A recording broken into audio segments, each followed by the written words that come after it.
Assalamualaikum warahmatullahi wabarakatuh. Nama saya Wan Haslinda binti Wan Mazlan dan saya akan menerangkan tentang sistem keselarasan huruf vokal.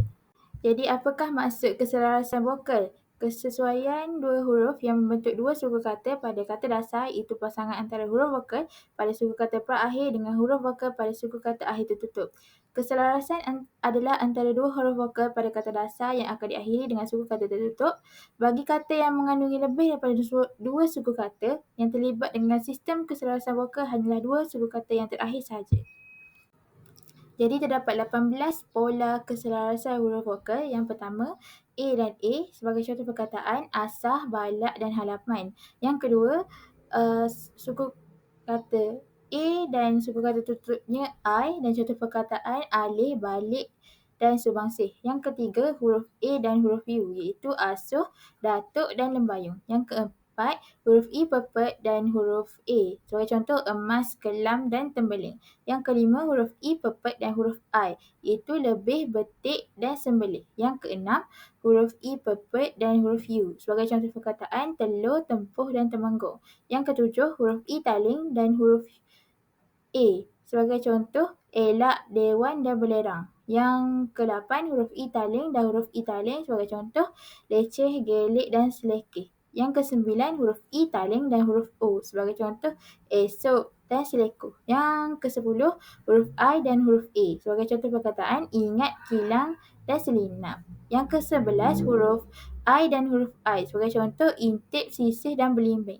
Yang ke-12 huruf I dan huruf U sebagai contoh riuh, tidur dan terbeliung. Yang ke-13 huruf O dan huruf A sebagai contoh otak dan selekoh.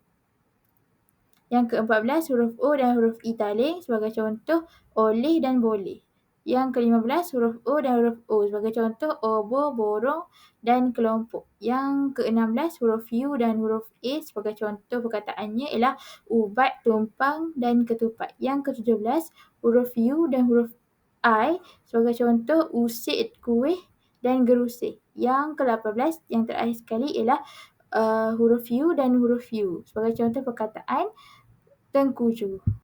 Jadi bagi memudahkan kita untuk mengingat dan memahami kesemua 18 pola tersebut, jadi terdapat 4 penjelasan yang diringkaskan. Yang pertama, garisan segitiga yang berhubung dengan menunjukkan vokal-vokal yang boleh dipasangkan antara satu sama lain. Yang pertama, huruf A dan I, huruf U dan I, huruf I dan U, huruf I dan A, U dan A, I dan O, A dan U dan akhir sekali O dan I.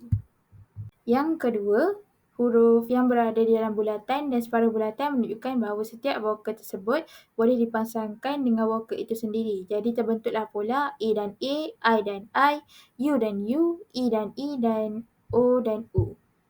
Yang ketiga, huruf yang berada dalam separuh bulatan dan menunjukkan vokal I taling dan O berada bertentangan dan masing-masing mempunyai anak panah yang menghala ke atas. Jadi terbentuklah pola I dan A dan O dan A. Dan yang terakhir sekali, huruf vokal I pepet yang berada dalam segi empat mempunyai 3 anak panah yang menghala ke huruf A, I dan U. Jadi terbentuklah pola I dan I dan U dan akhir sekali I dan A. Daripada 18 pola itu, ada 8 pola yang merupakan pola yang berubah daripada sistem ejaan lama. Dasar mengenai perubahan ini menetapkan supaya digunakan huruf vokal I atau U pada suku kata perakhir menggunakan huruf vokal A, I pepet, I atau U. Yang pertama, pola A dan I taling telah ditukarkan kepada pola A dan I sebagai contoh perkataan alih. Yang kedua, A dan O telah ditukarkan kepada A dan U sebagai contoh perkataan batuk. Yang ketiga, I pepet dan I taling telah ditukarkan kepada I dan I sebagai contoh perkataan lebih. Yang keempat, I pepet dan O telah ditukarkan kepada I dan U sebagai contoh perkataan tempoh. Yang kelima, I dan I taling telah ditukarkan kepada I dan I sebagai contoh perkataan pilih. Yang keenam, I dan O telah ditukarkan kepada I dan U sebagai contoh perkataan tidur. Yang ketujuh, U dan I taling sebagai contoh pola U dan I, contoh perkataan usik. Dan yang ke-8, U dan O telah ditukarkan kepada U dan U sebagai contoh perkataan untung. Jadi bagi pola yang tidak berubah daripada sistem ejaan lama, jadi digunakan huruf vokal I taling atau O pada suku kata akhir tertutup. Jika suku kata perakhir menggunakan huruf vokal I taling atau O juga. Jadi pola italing dan italing sebagai contoh perkataan, leceh, gelek, teleng dan selekeh.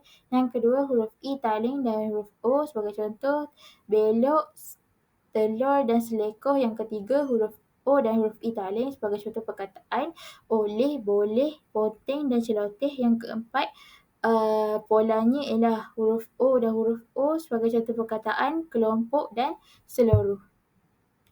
Ini adalah rujukan yang telah saya gunakan sepanjang saya menjalankan tugasan ini. Itu sahaja daripada saya. Sekian, terima kasih.